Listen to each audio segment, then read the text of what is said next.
Lovely people, I welcome you once again to Biblical Reflections. And once again, I want to appreciate your support in liking, in commenting, in sharing, and also subscribing. It's very, very important to us, and we appreciate it. Thank you very much. So, we've been looking at God exercising loving kindness on the earth in our episode 5 and also in episode 6.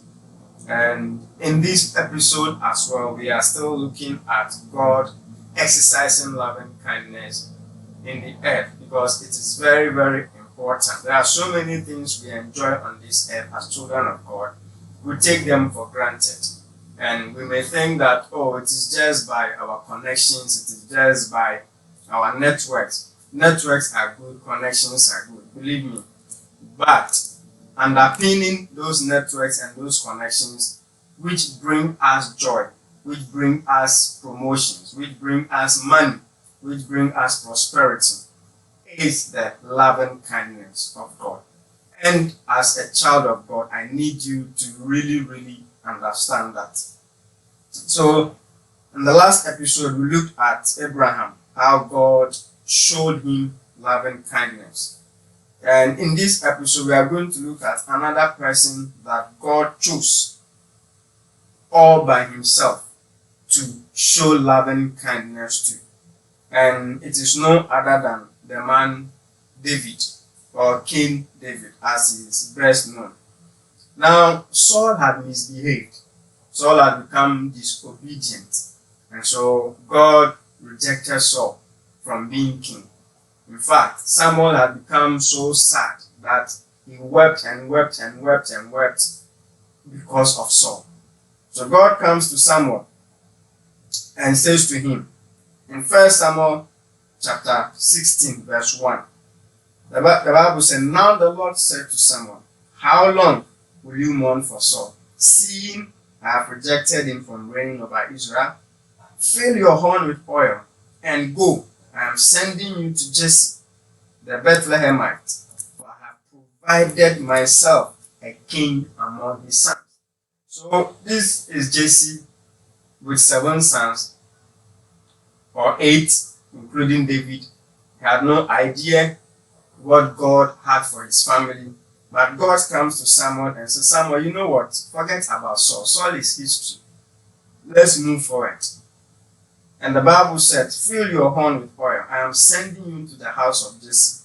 I have chosen for myself among the sons of Jesse a king, somebody who will reign over my people." And so Samuel, of course, was afraid of Saul, and so was contemplating whether to go or not, because he told God in verse 2, he said, and Samuel said, "How can I go? If Saul hears it, he will kill me." Saul had become so powerful that even the prophet Samuel, through whom God called Saul and anointed him, became afraid. And so God said to Samuel, "Take a heifer with you and say, I have come to sacrifice the Lord, and then invite Jesse to the sacrifice, and I will show you what to do." So God does not give even Samuel the full details of what he had in store. Now, something interesting happened. The Bible said when Samuel got to the house of Jesse, in the verse 6, so it was when they came that he looked at Eliab and said, "Surely the Lord's anointed is before him." So immediately Samuel saw Eliab, the firstborn, how well built he was. He said, "No, this must be the one that God has chosen as king." But God said something profound in verse 7. But the Lord said to Samuel, "Do not look at his appearance or at his physical stature, because I have refused him. For the Lord does not see as man sees. For man looks at the outward appearance, but the Lord looks at the heart." Now, that is not to say God is not interested in physical appearance. He is. But God looks beyond the physical appearance. God looks at the heart.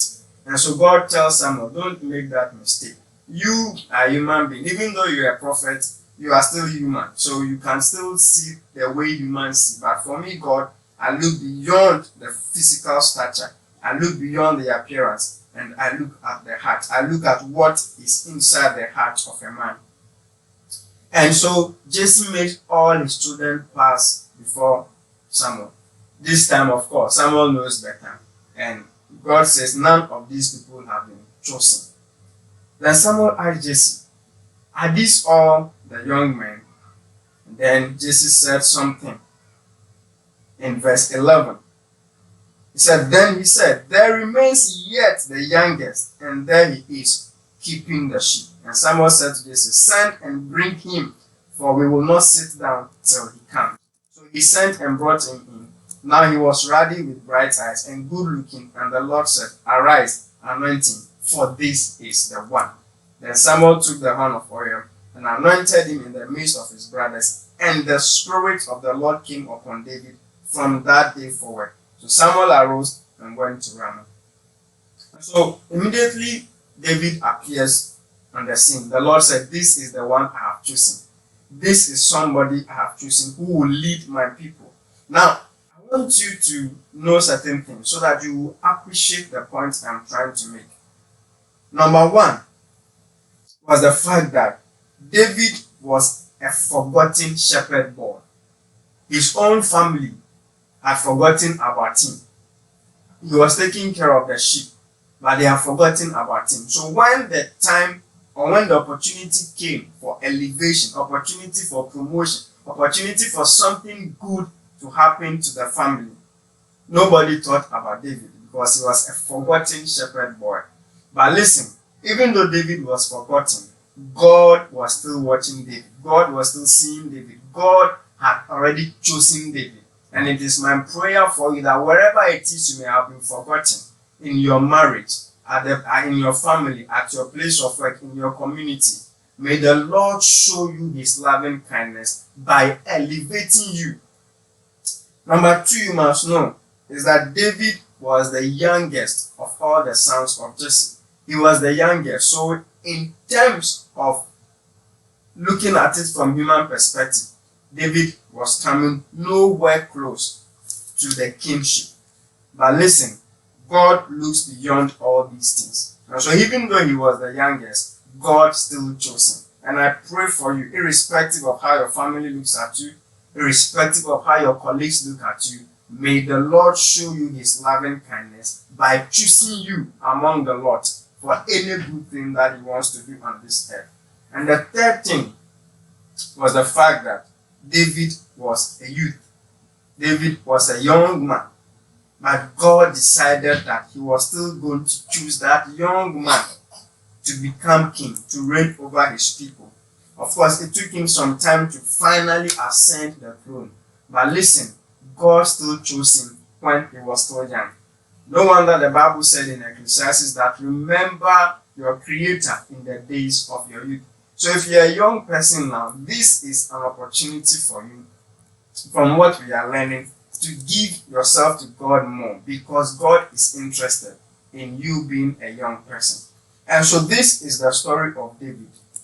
Forgotten shepherd boy, was the youngest in his family.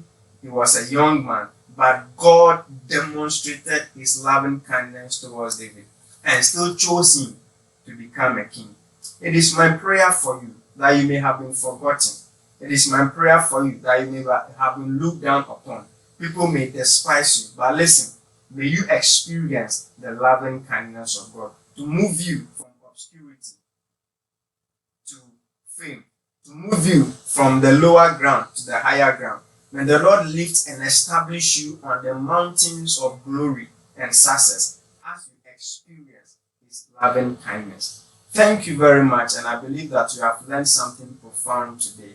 Please don't forget to subscribe, to comment, to share, and to also like. See you in the next episode. Thank you.